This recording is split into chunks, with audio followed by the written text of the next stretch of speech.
Hi everyone, I'm Lindsey Mazza. Welcome to Hiding in Plain Sight, the segment where we dive deep into the inspiring stories of individuals who found their true purpose and stepped into their power by shedding the shame that held them back. My guest today is Chet Hirani, and he's joining us all the way from London, England. He's an executive performance coach, a TEDx speaker, and the founder of Not Your Ordinary Coach. With over 20 years in the corporate tech world and a background in martial arts, Chet knows what it means to stay disciplined, push through pain, and lead from within. Welcome, Chet. Thank you for having me, Lindsay. Appreciate it. Thank you so much. Yeah, I'm so excited to dive right in. So let's just start right out of the gate. Tell us how you were hiding. Wow, yeah. So how was I hiding? It kind of didn't hit me all at once because I felt like I was following sort of the right steps, from the points of like getting a degree, getting a job, getting married, having kids, or investing, having a property, all these sort of things. But while I was going through all of this, something didn't feel right to me. Okay, something felt really off. And I realized that I was actually living a version of success on other people's expectations, not mine. And that's when I decided to sort of change and sort of reprogram the way I started thinking and then how I kind of felt and what I should actually do. So it was almost like taking back control. And that's when the real moment was when I started saying yes to actually myself and no to the things that weren't mine to actually carry.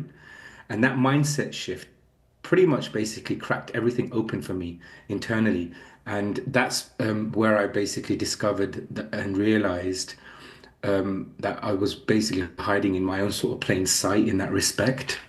That's so interesting, and everybody in some version is living that story, Yeah, of and course. it's right, and it's about taking that once you have that realization, taking the next best steps consistent with the decision that you've made to shift things, right? And I know for you, you had two pivotal moments in your life that has shaped the journey that you went on to lead you to where you are today. So tell us about those two moments.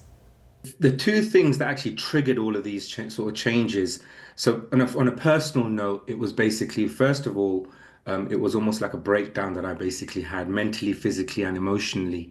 And the second actually was a breakthrough over a sort of 180-mile bike ride. But the that was how it all sort of triggered, and it became so this bike ride basically has now become my metaphor for everything that basically I teach now. And I thought I knew initially I thought I knew how to ride a bike. I didn't. Well, not really actually. I didn't even know how to also shift gears. I mean, literally or even mentally. And I was kind of like grinding through life, stuck, always in the wrong gear. That's what I was feeling continuously. But one of the sort of the pivotal moments, one of the pivotal moments was basically this bike ride, this huge bike ride that I actually went on. This 180-mile bike ride over 2 days, and it was on a push bike. It wasn't actually on a motorbike or anything like that. So I had to sort of basically clear that thought with everybody. And this is where the changing gears analogy basically came from. Okay. And when I mention these sort of things, I'm almost saying like when you're on a bike itself, you're clipped into this bike and you're one with the bike. Yeah. Just like you need to be one with yourself. So that was one of the realizations that was going through me while I was doing all of these. But then also this whole uphill struggles that we all go through. It was pretty much the same as riding uphill on a bike. You need to basically shift early mentally and physically. And these are the sort of the almost like the gears that were unlocking me mentally. And as I was going through all of these shifts, going downhill, even thinking, oh, going downhill is actually an easy thing to do, but it's actually not. You could actually crash and burn when you go downhill, but how do you control yourself when you're going downhill as well? So you want to basically be in control of yourself. And all of this kind of taught me how you can't sort of fake your own momentum.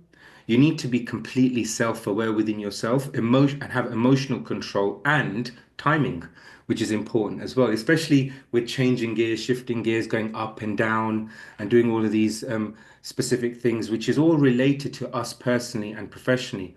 And that's when this ride gave me huge clarity. It was this huge sudden shift of like energy that just came through me, you know, and it's something that I can't really explain. It's just like this power.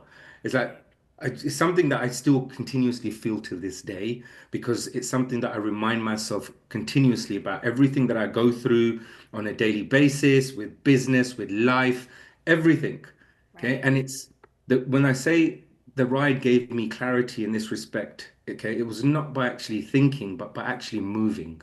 Right. And It's that's how I actually felt it. So I kind of like get my downloads as well when I'm mm, doing different things, but rather than just sitting there doing nothing, I'm actually moving. That's how I get my clarity and all these shifts that happen. And the second most important time was pretty much when I was actually walking my dog, right? wow. I was actually walking my dog and this most strangest feeling happened. Like we all talk about meditative states. Right. I like meditating while I'm moving, which hence why this bike ride pretty much probably did something to me as well. I do like sitting down and meditating, gaining sort of clarity in that, but I find the most effective way for me is movement. And as I was doing all of these things, I just basically decided that intentionally, one thing I'm going to do on a daily basis is speak to somebody or say good morning, say hello to anybody, every person that I walk past Mm, in the morning when I'm walking the dog. As I was doing all of these sort of things, this huge rush of energy just came back to me, and this huge smile just basically started forming within me. And every time now, when I close my eyes, I feel the same thing constantly. And this whole version of this of peace and purpose that I feel within myself, and which has allowed me now to always continuously think, you know what? I should always be curious, but rather than being curious about other things, be curious about me. Okay. And yeah. this is sort of message that I kind of like want to send out to people with that respect as well. Be curious. It's such a great power to have. Absolutely. So we have to wrap up, Chet. So I just think that this is so powerful. And I think, that leads right into how you've come up with this book of yours that's coming out this year called Burn the Rules, Lead from Within. And that's an analogy for everything that you just told us about.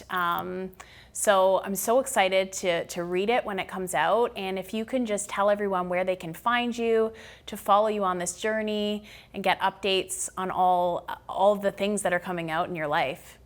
Absolutely, absolutely. So you can find me on all my handles are pretty much just Chet Hirani. You can find me on LinkedIn. You can find me on Instagram. You can find me on TikTok.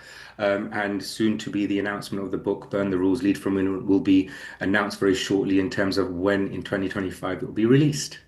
Great. Thank you for joining me, Chet. Appreciate you. Thank you so much for having me.